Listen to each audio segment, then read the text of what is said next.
you guys doing, man? The city is literally on fire. I just got off the phone with my cousin, and it's sort of a very surreal. Hold on, let me turn this light down. Let me turn this light down.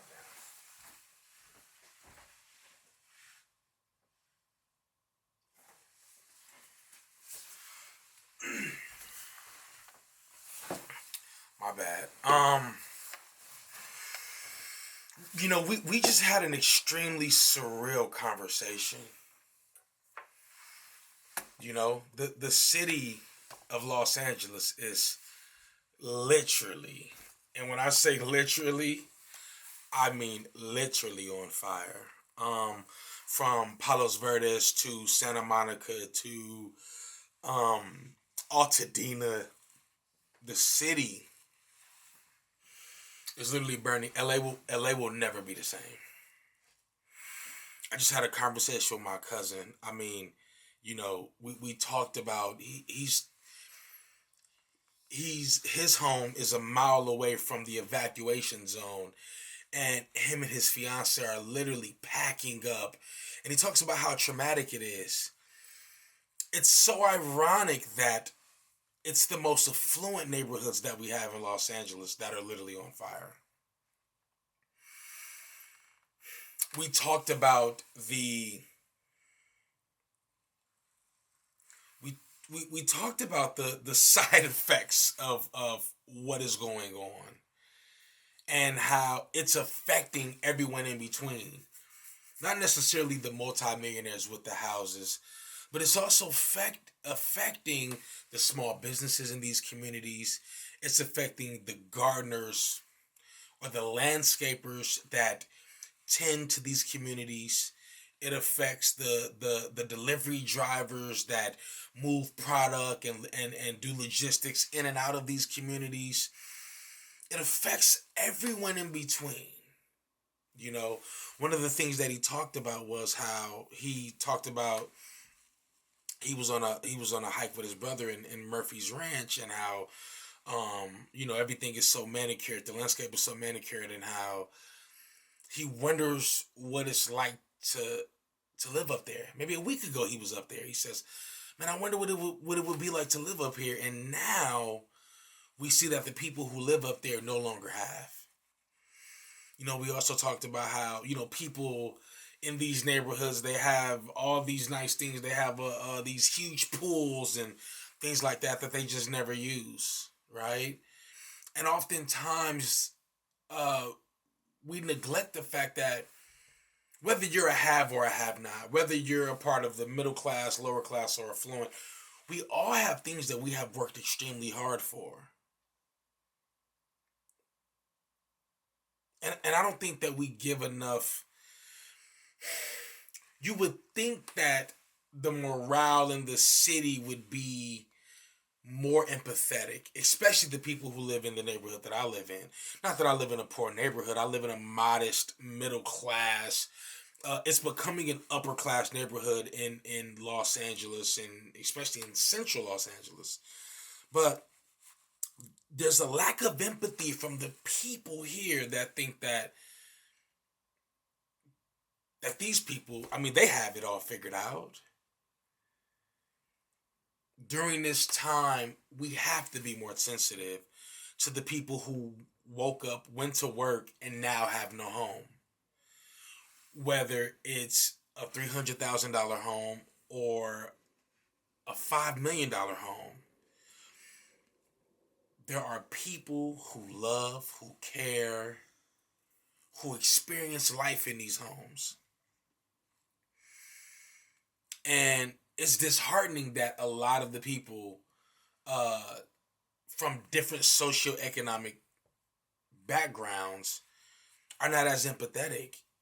I mean, these are actors, these are lawyers, these are hardworking American citizens who have lost their homes in Altadena / Pasadena, Santa Monica. I mean, Even this morning on my way to do my daily bouts, even in Pasadena, there was carnage everywhere. Trees. I'm talking about huge branches broken off in the middle of the street. You know what I mean? And this is along the Rose Parade route that we just had a few days ago. We have to understand that during this time, we have to band together as Los Angelinos. We have to. We have to be more sympathetic and empathetic to those who have more than us. And we think that the socioeconomic status, uh, we tend to believe that, oh, well, they got it. So that's just insurance. But no, those are memories that are created in these homes. These are families that are displaced. These are generations of families that are displaced. These are landscapers and, like I said earlier, delivery men that are displaced because these places no longer exist. And it's funny because being from where I'm from in LA, it'll be a dream to live in the Palisades. To live in the Palisades, to have a beautiful home in Alta Dena, to live in the Hollywood Hills and Santa Monica, and these are the places that are on fire. So, as someone whose dream it is to live over in that, I could I could understand how this is affecting. I can understand how this is. I mean, cars that are being bulldozed off the road so that firemen and all the people who deal with the fires and whatnot and emergency personnel just so that they can get through. And I mean, it's a lot going on right now. And I hope that you all really truly do pray for Los Angeles because this is going to have a trickle down effect like no other. And we think that it only affects them, but no. It affects everybody in Los Angeles. You know, high winds. I was on the freeway on the 134, and the winds were just rocking me back and forth. Literally, we're talking about 80-mile-an-hour winds. Just rocking you back and forth. Excuse me. And during this time, we have to band together. We have to band together. We have to be there for each other. We have to help one another out. We have to put socioeconomic status to the side. We have to put perceptions and what we think we believe to the side, feelings to the side. We have to band together. And I don't know why my city is on fire right now, but it is. But it is. And I want to let the rest of the world know, or whoever is listening to this under the sound of my voice, that we will be okay. One thing we going to do in LA is we going to be all right. But understand that the winds have subsided, but the fires are still going. And a lot of the winds have carried the fires from city to city. Wow. Wow. Wow. I wish I could fake it, but when I'm in it, when I was in it this morning, I said, oh wow, this shit's fucking real. Not only is it real, I feel bad. I feel sorry for the people who are going through the displacement. I feel sorry for the people who, and a lot of people don't know, these insurance companies have left LA. Like, understand, you think that it's that it's the people who are rich who just, you have to understand the insurance companies have left LA because our natural disasters are just becoming out of control. From the earthquakes to the fires to things like that. I mean, literally the water pressure is different because they've used up all the water. The water pressure isn't even the same anymore. So understand that there is a trickle down effect, and LA is in a state of emergency. LA is in a state of emergency, and I just want you all to know, um, we will band together as Los Angelinos, but we will always be resilient. Always be resilient. You know, I just listen. I just got another. I just got another thing. It's like, I mean, Holmes. Somebody just sent this to me right now.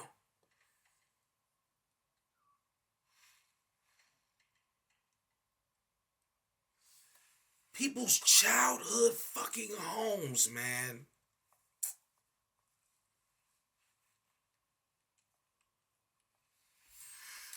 People's childhood homes, man. Fucking burnt down, man.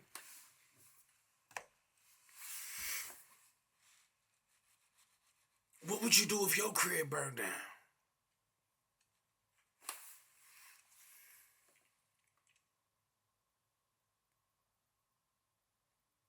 Look, this shit is getting sent to me. What would you do, man? I don't know what I would do. I don't know what I would do. I am at this point I'm overcome with grief because I love my city and right now it's on fire. So you guys continue to pray for us. Um we are doing the best that we can on this side. Anything that I can do to help, I will definitely be of service because I'm just grateful that I don't have to use my resources to move me and my family out of our home. I mean, I couldn't imagine losing my home. I could not imagine the grief that my family would suffer losing their home. Wow. I mean, my dog that's snarkling in the back. I mean, where would he go? My mother, my sister, my cousins, my aunts, my uncles, where would we go? So in this moment, I feel grief and gratitude.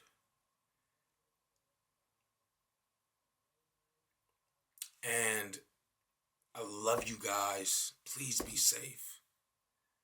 Please be safe. In the city that's on fire. Until next time, I love you guys. Make sure to call your relatives who live in LA. They might want to hear your voice. They might need to. Love you guys, man. I'm out of here.